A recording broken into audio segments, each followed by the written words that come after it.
broadcast, as earlier mentioned, we still are focusing on matters politics. A bit of a shift right here, because then we also have stakeholders that are in line with politics, for that matter, in the country. And so on this particular note, then we want to speak with authority, just looking at the policy of political parties right here in the country. I know we might not be able to extensively touch on everything, but there are a couple of things that we'll be looking at. And since it's an electioneering period, I'm sure these are conversations that we'll continue having. And we are honored to have Anne Nderitu, who's the Registrar of Political Parties this morning, as of course we delve deep into understanding party politics. It's really, really important, because then she's the main and the key person that holds this particular mandate. Even before we get to the other questions that I have set for you, you realize that the lady and gentlemen that leave or exit this stage are, Kenyans who are actively involved on matters politics in the country. And before they left, they had a question for you as pertaining to especially the aspirants and these declarations that have been made, that in the event that you go for primaries in a certain party and you're not lucky enough, then therefore you should as well say it's over and done for you. Do you suppose such is the case? Does it then stifle the gains that we've made democratically? And why did you reach on this? First of all, it's a guaranteed right that somebody can run as a candidate of the party or as an independent candidate. Article 85 of the Constitution gives the right to run as a candidate, as an independent candidate, and then you can also run as a party candidate. Those are two distinct options on how to run. But the law does not envisage that you run first as a party candidate in party primaries. Then after that you become independent. That is not what that particular Article 85 was crafted to cure or to do. It was supposed to give Kenyans options, that if you are not comfortable with party processes, then and you are not comfortable running with a party, then you can go independent. And that's the only thing we are saying. We are not saying anything different. We understand. We are saying that should you not be comfortable with the party processes at an early stage, as an early stage, just go as an independent candidate, so that you don't forum shop in a political party first. Then you leave the political party and you say that the processes were unfair, that's why I want to go as independent. Go as independent right from the word go, because the law allows you to do that. And I don't think there's anywhere in law that says that first run as a run in the party and then later go as independent. No. Right. Yeah. You, more than anyone else, understands very well the importance of running under a party. Yes. And you equally understand very well that historically there have been complaints that even with the primaries, the nomination processes are not always, free and fair. And so in this case, don't you think it's only fair that if we have left it open from the word go, that it cuts across to a point where, individuals can still be lucky going it on their own after trying the luck on the political parties? But now, the question is, if what we must do, and I know the parties, the political parties know this, is that we must sanitize the political parties' primary process, the manner in which party primaries are done.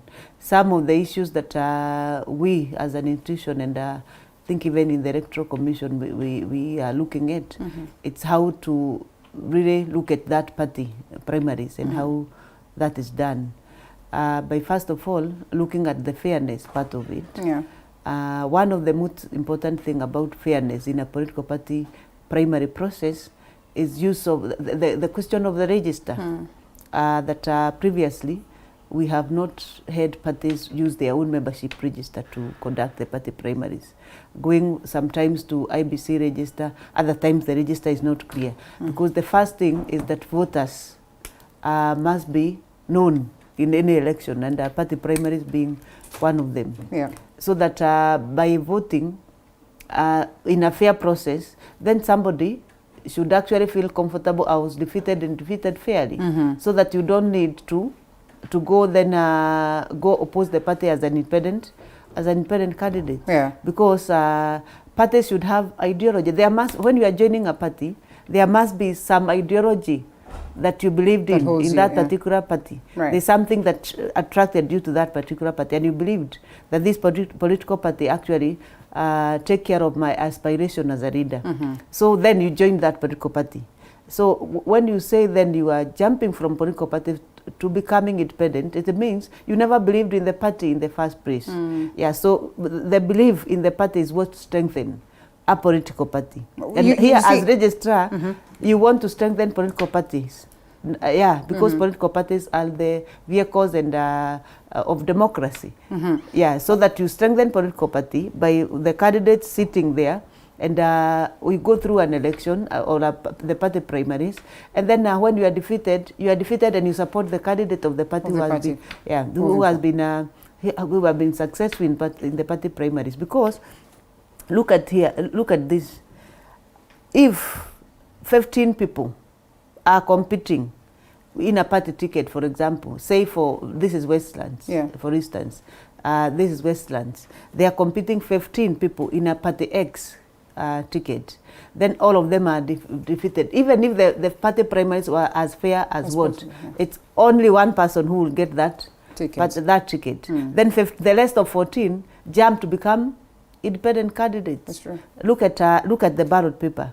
And we have 83 registered political parties right now. If every party does that, and every people jump from party primaries to become independent, and everybody refuses to, somebody cannot be defeated in party primaries, then which democracy are we doing? Isn't it the same thing as well as this 15 as well deciding to proceed and go independent without having to go this particular party? It's okay, and because so you have not the question of the ballot paper then in this case will not be a factor. That's what I'm saying. Right. Then when you have made that decision, already the commission has planned for you. All right, right from the word go. Right from the word go. So that we also look at the cost of election. The cost of election and proper planning for that particular election, so that you don't keep shifting goalposts. Right, a very important point that you raise here is pertaining to free and fairness activities in the party and trust and believe in the party and the ideologies and all that.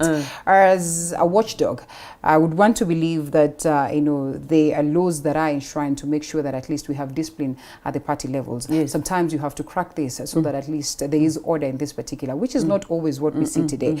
If you look at Jubilee Party, which is the ruling party, probably could be having its structures right, but evidently there is a crack, there is a problem. What more is being done to make sure that, yes, while our candidates walk into this particular party, they'll have the confidence, and it will not just be, mere confidence, it will be what is enshrined in law, it will be what is being looked at by the watchdog to ensure that such plays out. One, parties are governed through constitution. Every party that is registered has a constitution. And it's the constitution of the party and the Political Parties Act that guides the operation of a political party. And the political party has an obligation to actually implement its own constitution. And the regulator, the registrar, comes in to ask questions when certain provisions of their constitution are not followed. Have been flouted, so that you help them, the party, enforce what they has put in writing in their constitution, so that they are not unfair to the members. And once that is done, then we expect that the party will be strengthened to be able to manage its own membership and also manage its own candidates and bring it forth its own candidate. So what we are concerned about is that people must also believe in parties. When you are a candidate of that particular political parties, invest in understanding the process, in understanding the nomination rules of that party, invest in understanding the constitution and what will happen, so that you make your decision quite early. And we're also saying that there are many other methods of holding party nomination and or what we are calling party primaries. Universal suffrage is one of them, where you go, you queue, you vote through secret ballot and all. But across the group, there are other methods. For example, the delegate conferences can be used as a method of bringing candidates forth. You can use interviews, you can use consensus, you can use college, electoral colleges and all that. So there are different methods.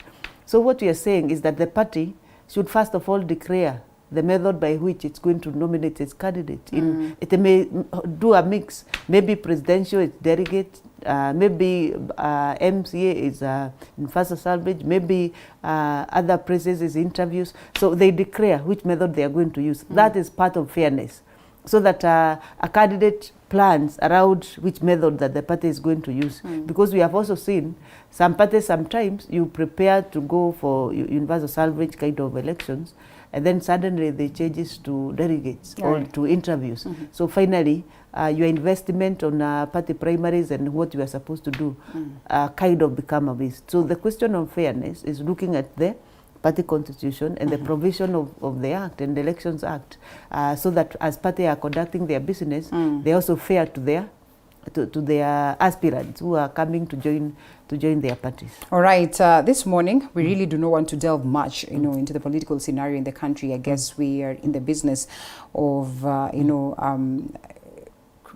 passing information, disseminating information, civic information for that particular matter. And so before I pick on these key questions that I have, questions that people would assume they know, but I think it's important that we are reminded of them. Just briefly, we witness a lot of indiscipline within parties as it stands. Whatever is happening in Jubilee is something that breaks the hearts of many, that you can find an individual who's elected under the Jubilee ticket, but at the same time subscribes to the ideologies of a different party that is as well registered. What would you make of this?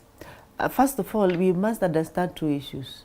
That the question of democracy, that expression of yourself is a guaranteed right, that you can express, and that's what makes Kenya tick. Kenya is different from other countries in the region in terms of the space that we have given ourselves to be able to articulate issues politically and the issues that we want to see happen in our country.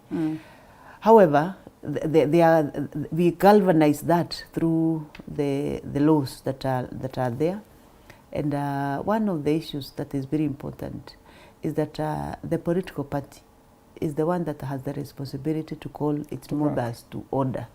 Should the members go overboard through this constitution, and then they are reminded of what the provision of that.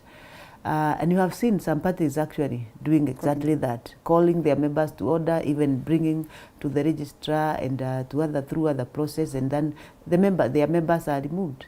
But all those members, somehow, because the constitution also guarantee people the right of appeal all the way to the courts and all that, then it happens that all the members that the parties have been trying to de-whip, then finally end up being returned by courts to the same party. So we must balance that the right of appeal and then the right of the party to de-whip its own members.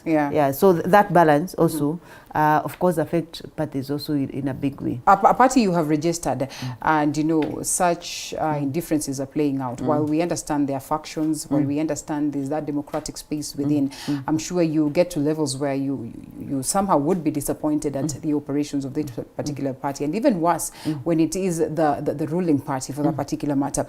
Do you suppose then that in as much as there's the law, there's the constitution that guides them all through, there's a bit of lacuna, there's a bit of points that we have missed out that would have helped us seal this and just have some level of discipline? Now, first of all, I think the law is sufficient. Even the party constitutions are sufficient actually to galvanize the parties as far as looking at their own internal processes are concerned. But also you must note that parties in coalition are also protected.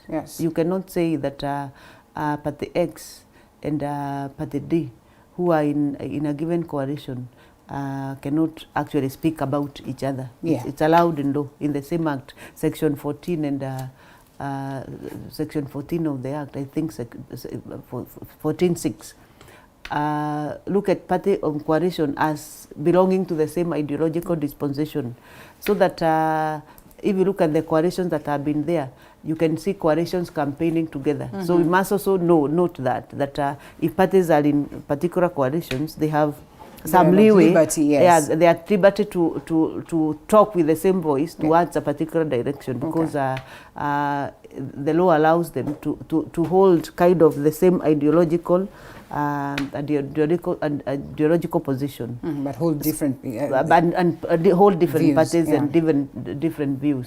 So I think the thin line between freedom of expression within also the party, okay, and the constitution and what governs that, then should be a question that we look into, even as we are saying that. And then the question of what should be done. You look at also the common interest and good interest of a country. How do you de-whip members? You de-whip them using the same constitution. Do they have the right of appeal? Yes. And they appeal, they go all the way. Then do you want to concentrate on continuing to really not implement your constitution, given the provision of the law, yeah, or you want to concentrate on also on building the party, so that it becomes you take it to the ideological direction you want to take it. Okay. Yeah. All right. Now to the actual thing that brings us here this morning, the Office of the Registrar of Political Parties. We speak of it briefly, its roles, and the political parties' membership requirements, and equally the responsibilities that come along of these particular parties and members. The Office of Registrar is established under the meaning of Article 260 of the Constitution, and established through an Act of Parliament, Political Parties Act 2011.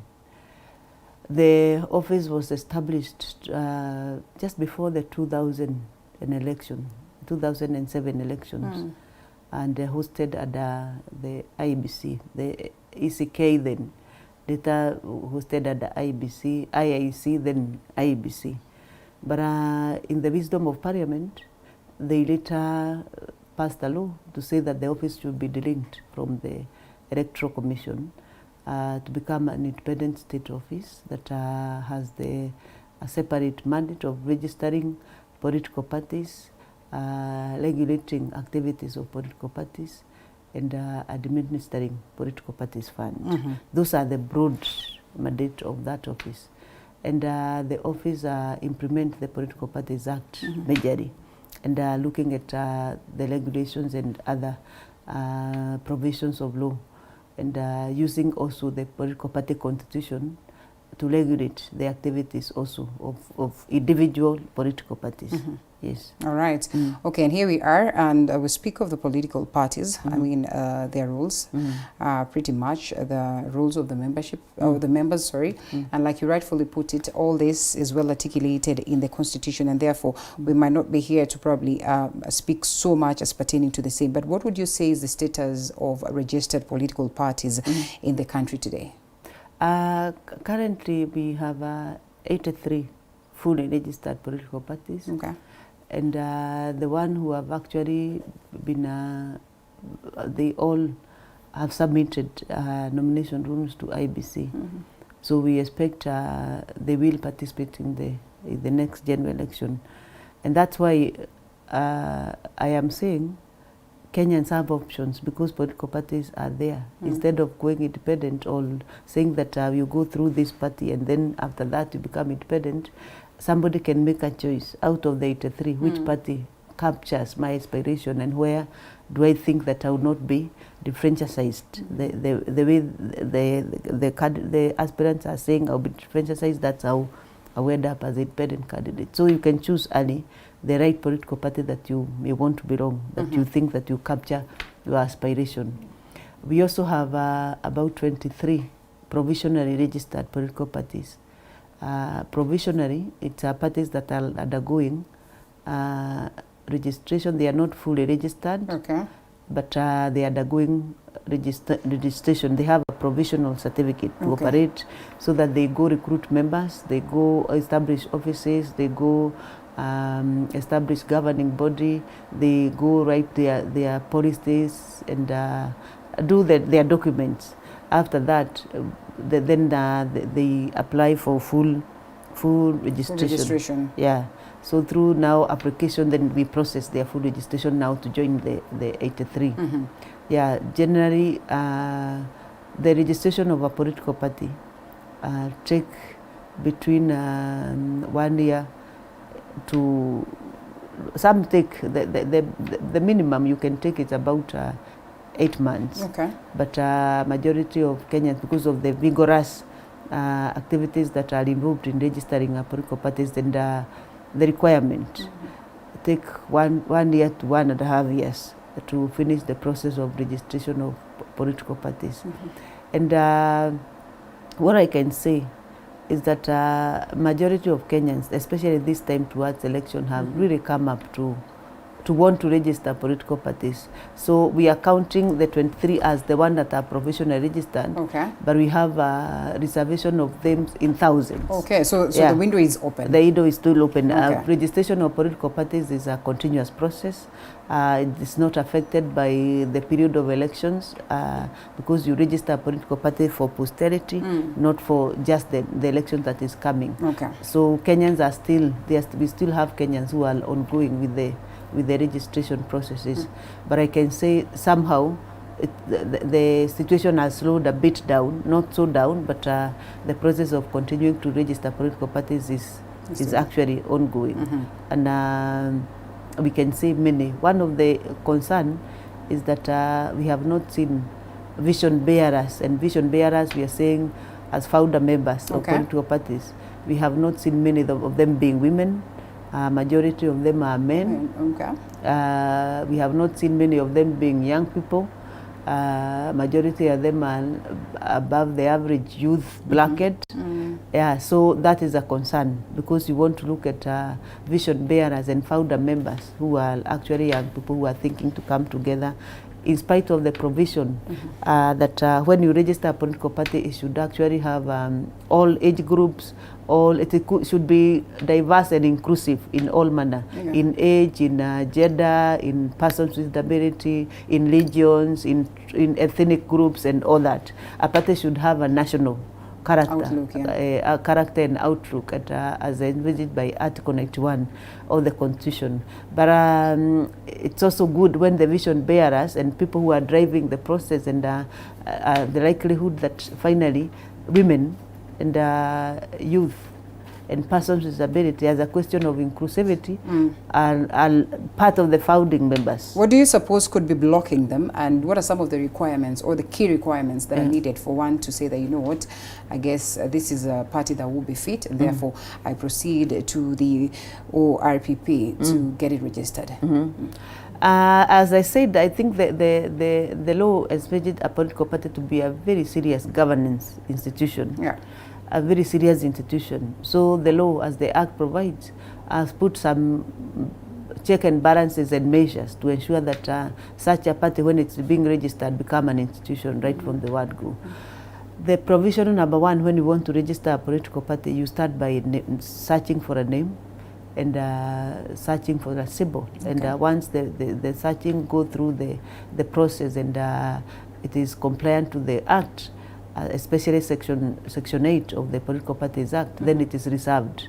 And then you now are asked as founder members to submit the documents, including the constitution, the party constitution, the nomination rules. There's some vetting document on the integrity, on all that.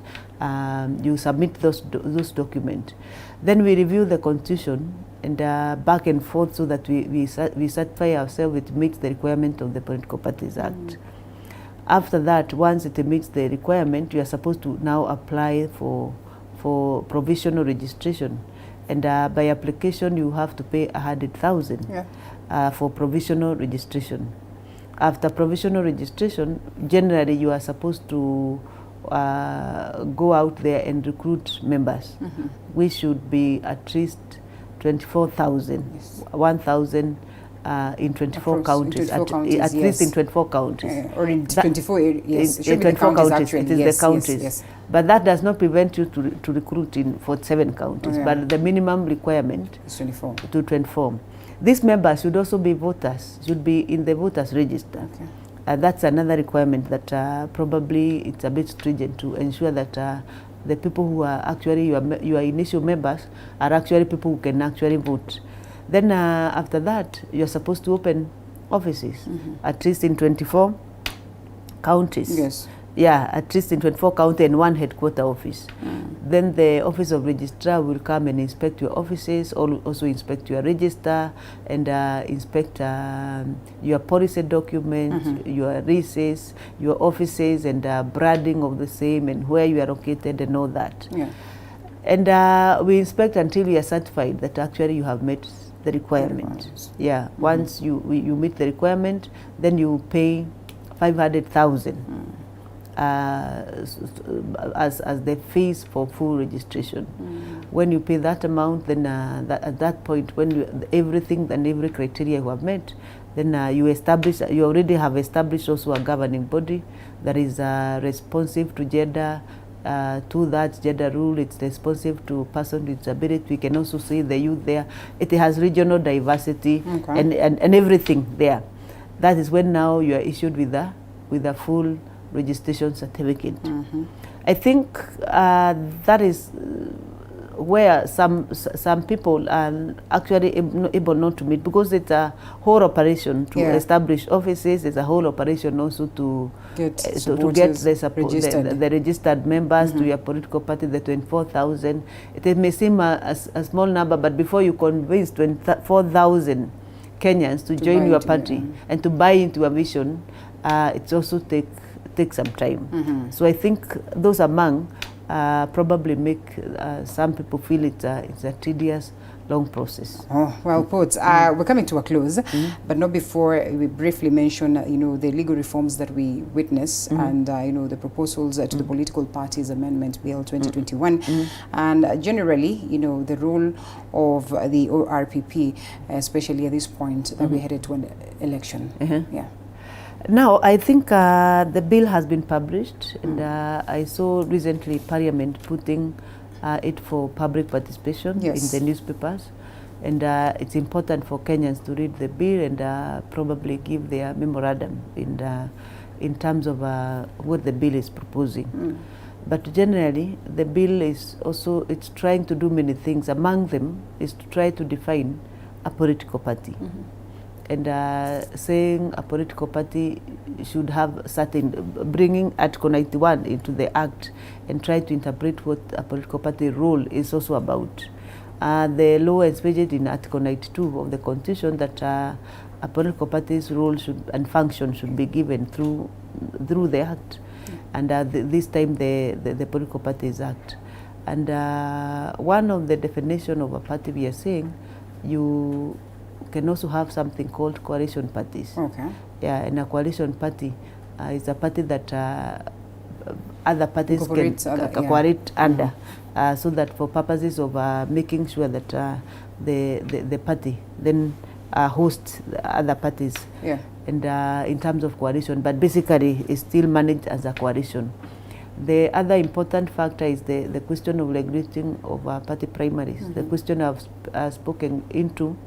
Earlier on, we had made a bill on political parties primaries bill, which due to time has not gone through to fruition. It went through the Senate first reading and published, but it has not gone through the process. So through this act, we are trying to capture some elements and say to regulate political parties primaries, there should be certain issues that the registrar will be looking at. First of all is what I mentioned, the use of the political parties membership register. As the basic in terms of running party primaries when you use universal suffrage. The bill is also suggesting to the parties other methods of holding party primary. And I think I mentioned at the beginning the issue of delegates, the issue of interview, the issue of consensus, the issue, because universal suffrage requires that you have a presence in every country. Very few parties can afford, because party primaries are not funded, and it is expected by law that the parties should actually conduct their own party primaries. The conduct should be theirs, unless in special circumstances where a party can request IBC to do that. But parties are supposed to conduct their own party primaries. So very few parties may have the money and the logistic capacity to go throughout the country to do the party primaries in a manner like of universal suffrage, like voting in every polling station. That's why we are suggesting other methods that parties can use to hold their party primaries. So we look at also the closing, the law is also looking at closing the gaps. The bill is closing the gaps, which we have seen in our course of operation, so that the smooth running of political parties and areas that Kenyans actually can be differentiated and know that we close all the gaps that can be unfair in the processes of managing political parties. Together with it, we have the membership regulation, how Kenyans become members to a political party, and how you also live and how you are handled when you are a member. We have membership regulations that we have also put forward. And one of the issues, if you remember, when we had put out the register of political parties out there through eCitizen briefly, there were complaints of Kenyans on how do I leave these political parties that I think I joined and I never joined according to the Kenyan, and I want to leave, to exit. That's how on 10th of November, we actually launched the eCitizen platform. So that Kenyans now, you have the options of not only checking your membership register, your membership status, to which political parties you belong to, but also you also check, you have the option of resigning, opting out from any political party that you do not wish to continue to belong. But also in the same strength, you also have the option of joining a political party also of your choice within the same platform, so that then the option of leaving and joining and checking your memberships, it's a trio service that we are providing through the eCitizen. And I think the uptake has been very good in terms of Kenyans checking their membership status. Sooner or later, we are looking forward to getting to get a code, so that through your phone, you are able to check your membership. Also, you are able to get some certain services. So we are in the process of digitalization of our processes and ensuring that party services are coming to you easier and a better way, and you are able also to access the party that you would want to access. Thank you.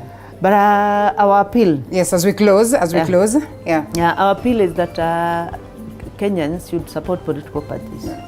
One, because we have seen this character of Kenyans dismissing or over-criticizing political parties, and looking like political parties are institutions that, so actually to some Kenyans, it's that these parties are not important. Yet, there's no governance processes that can go on in any democratic country without political parties. So the best thing is to continue supporting political parties by becoming members, and all positively identifying with political parties of their choice and strengthening them. And that's why we are saying, even in party primaries, let members join political parties of their wish. When you participate in party primaries, because there can only be one winner.